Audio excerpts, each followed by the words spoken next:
Welcome back to our channel. মই অংকুৰ, আপুনি চাই আছে অংকুৰ অংকুৰণ অফিচিয়েল। বন্ধু বান্ধৱীসকল, এই ভিডিঅ'টোৰ মাধ্যমেৰে আত্মসহায়ক গোটৰ মহিলাসকলক কেইবাটাও গুৰুত্বপূৰ্ণ খবৰ আপোনালোকৰ বাবে আগবঢ়াম। ভিডিঅ'টো অলপো স্কিপ নকৰিব। যদি আপুনি ভিডিঅ'টো স্কিপ কৰে তেন্তে বুজি পোৱাত আপোনাৰ অসুবিধা হ'ব।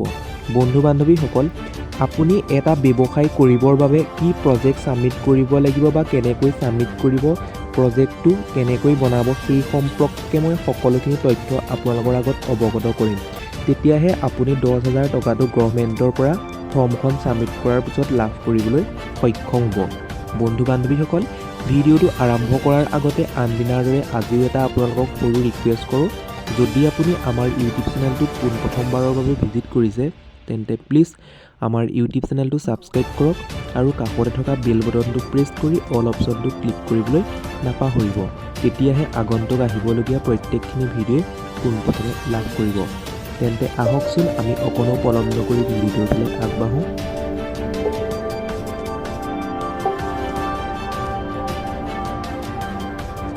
বন্ধু বান্ধৱীসকল, আপোনালোকে সকলোৱে মুখ্যমন্ত্ৰী মহিলা অভিযান বা আঁচনিখনৰ জৰিয়তে যি যোগ্যতা আছে, যোগ্যতা সম্পৰ্কে জানে, কিন্তু যোগ্যতা সম্পৰ্কে মই আকৌ আপোনালোকৰ আগত অৱগত কৰিম। তাৰপিছত সম্পূৰ্ণকৈ ডিটেইলছত ব্যৱসায় পৰিকল্পনা সম্পৰ্কে মই বুজাই দিম। যোগ্যতা সম্পৰ্কে কিছুমান তথ্য আপোনালোকে জানিলেও আকৌ এইখিনি ভালদৰে আপুনি স্পষ্ট হওক। স্পষ্ট হোৱাৰ পিছতে ইয়াতেই আমি আলোচনা কৰিম ব্যৱসায় পৰিকল্পনাৰ সম্পৰ্কে।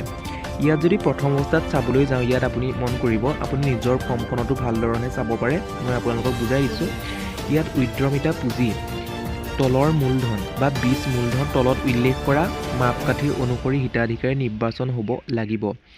1 নম্বৰত আছে বা ক নম্বৰত আছে, সদস্যগৰাকী অসমৰ ৰাজ্যিক গ্ৰামীণ জীৱিকা অভিযানৰ অধীনত থকা আত্মসহায়ক গোটটোৰ সক্ৰিয় সদস্য হ'ব লাগিব।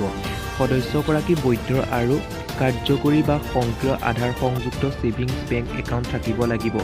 বেংক একাউণ্ট নথকাসকলে আঁচনিৰ বাবে আবেদন কৰাৰ পূৰ্বে এটা একাউণ্ট খুলিব লাগিব। নেক্সট আছে, সদস্যগৰাকী ফেডাৰেশ্যন বেংক, বিত্তীয় প্ৰতিষ্ঠান আদিৰ পৰা ঋণ লৈ পৰিশোধ নকৰা আত্মসহায়ক গোটৰ সদস্য হ'ব নালাগিব। যিসকলে 2021 চনৰ পূৰ্বে ক্ষুদ্ৰ বিত্তীয় প্ৰতিষ্ঠানৰ পৰা ঋণ সুবিধা লৈছে তেওঁলোকক ডিফল্টাৰ কৰা বুলি গণ্য কৰা নহ'ব। তাৰপিছত নেক্সট আছে, এইটো আপোনালোকৰ একদম গুৰুত্বপূৰ্ণ। ইয়াত থাকিব, সদস্যগৰাকী কাৰ্যকলাপ বা উদ্যোগৰ বাবে ব্যৱসায় পৰিকল্পনা থাকিব লাগিব। এই ব্যৱসায় পৰিকল্পনা নিশ্চয় এতিয়া মহিলাসকলৰ মাজত এটা খেলিমেলিৰ সৃষ্টি হৈছে, যিটো ব্যৱসায় পৰিকল্পনা। সেই ব্যৱসায় পৰিকল্পনাৰ সম্পৰ্কে যদি চাবলৈ যাওঁ, আপোনালোকক এখন আকৌ নতুনকৈ প্ৰপত্ৰ দিছে। সেই প্ৰপত্ৰখন আপোনালোকে সুন্দৰভাৱে ফিল আপ কৰিব লাগিব। মানে তাতে আপোনাৰ ব্যৱসায় পৰিকল্পনাৰ সম্পৰ্কে বৰ্ণনা থাকিব।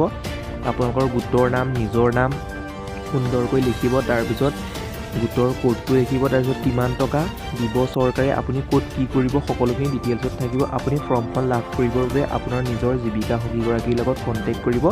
তেওঁ আপোনালোকক নিশ্চয় ফৰ্মখন প্ৰদান কৰিব। আপুনি নিশ্চয় গম পাইছে। তাৰপিছত ইয়ালৈ মন কৰিব, সদস্যগৰাকীয়ে নিজাববীয়াকৈ ন্যূনতম এটা উপাৰ্জনকাৰী কাম জড়িত হ'ব লাগিব বা কামত জড়িত হ'ব লাগিব। আপুনি যিটো কাম কৰি আছে উপাৰ্জনকাৰী, সেইটোৰ ওপৰত কিমানখিনি টকা আগতে অৰ্জন কৰিছে বা এবছৰত আপুনি কিমানকৈ লাভ কৰে, সেই যিখন ফৰ্ম আপোনালোকক ব্যৱসায় পৰিকল্পনাৰ ফৰ্মখন দিব, সেই ফৰ্মখনত আপুনি সুন্দৰকৈ লিখি ৰাখিব লাগিব। তাৰপিছত দিছে, সাধাৰণ অন্যান্য পিছপৰা শ্ৰেণীৰ ক্ষেত্ৰত সদস্যগৰাকীৰ 3টাতকৈ অধিক সন্তান থাকিব নালাগিব আৰু অনুসূচিত জাতি, চাহ জনজাতি, মৰাণ আৰু মটক সম্প্ৰদায়ৰ ক্ষেত্ৰত 4টাতকৈ অধিক সন্তান থাকিব নালাগিব। তাৰপিছত নেক্সট আছে, আত্মসহায়ক গোটৰ সদস্যগৰাকী বৰ্তমান যদি 0ৰ পৰা 2টা সন্তান আছে তেন্তে তেওঁ সন্তানৰ সংখ্যা 2টা। যদি তেওঁ সাধাৰণ অন্যান্য পিছপৰা শ্ৰেণীৰ অন্তৰ্গত, তেওঁ সন্তানৰ সংখ্যা 3টা। যদি তেওঁ অনুসূচিত জাতি মৰাণ মটক চাহ জনজাতিৰ অন্তৰ্গত, তেওঁ সন্তানৰ সংখ্যা 4টা সীমাবদ্ধ। মানে সাধাৰণকৈ মই আপোনালোকক ক'বলৈ গ'লে, যদি আপুনি OBC আৰু জেনেৰেল কাষ্টৰ হয় তেন্তে আপোনালোকৰ সন্তানৰ সময় দিছে বা সন্তানৰ সংখ্যা দিছে 3টা। 3টাতকৈ অধিক সন্তান থাকিলে আপুনি টকা লাভ নকৰিব। যদি নাথাকিলেও কোনো কথা নাই। আৰু অনুসূচিত বা মৰাণ মটক সেইসকলক দিছে, চাহ জনগোষ্ঠীসকলক দিছে 4টা। আপোনাৰ 4টা সন্তান থাকিলেহে 10,000 টকাটো লাভ কৰিব বা নাথাকিলেও লাভ কৰিব। যদি তাতকৈ 4টাতকৈ বেছি থাকে আপুনি লাভ কৰিবলৈ সক্ষম নহ'ব। নিশ্চয় আপুনি গম পাইছে।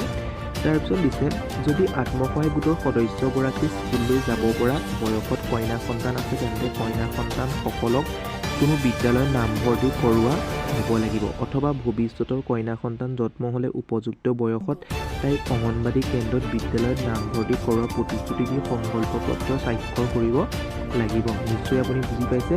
তাৰপিছত শেষত দিছে অমৃত বৃক্ষ আন্দোলনৰ সময়ত ৰোপণ কৰা গছপুলি জীয়াই থকা আৰু বৃদ্ধি হোৱা উচিত। যদি জীয়াই থকা নাই তেন্তে প্ৰপত্ৰ পূৰণৰ সময়ত অথবা প্ৰপত্ৰ জমা দিয়াৰ আগত গছপুলি ৰোপণ কৰিব পাৰিব। বন্ধু বান্ধৱীজন নিশ্চয় বুজি পাইছে। এতিয়া মই যি ব্যৱসায় পৰিকল্পনা সম্পৰ্কে নিশ্চয় আপোনালোকক অৱগত কৰিলোঁ। ব্যৱসায় পৰিকল্পনাটো কি? আপোনালোকক ফৰ্মখন ক'ৰ পৰা দিব? যিসকল জীৱিকা সখী আছে জীৱিকা সখীয়ে ব্যৱসায় পৰিকল্পনাৰ এখন ফৰ্ম দিব।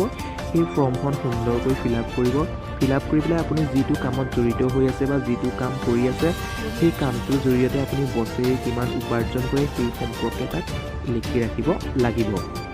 বন্ধু বান্ধৱীসকল, এই ভিডিঅ'টোৰ জৰিয়তে যদি আপুনি অলপমান হ'লেও উপকৃত হৈছে বা ভিডিঅ'টো চাই ভাল পাইছে বা কিবা বুজি পাইছে তেন্তে প্লিজ এটা লাইক কৰিব, আৰু যদি এতিয়ালৈ আমাৰ ইউটিউব চেনেলটো ছাবস্ক্ৰাইব কৰা নাই ছাবস্ক্ৰাইব কৰাৰ লগতে কাষতে থকা বেল বটনটো প্ৰেছ কৰি অল অপশ্যনটো ক্লিক কৰিবলৈ নাপাহৰিব।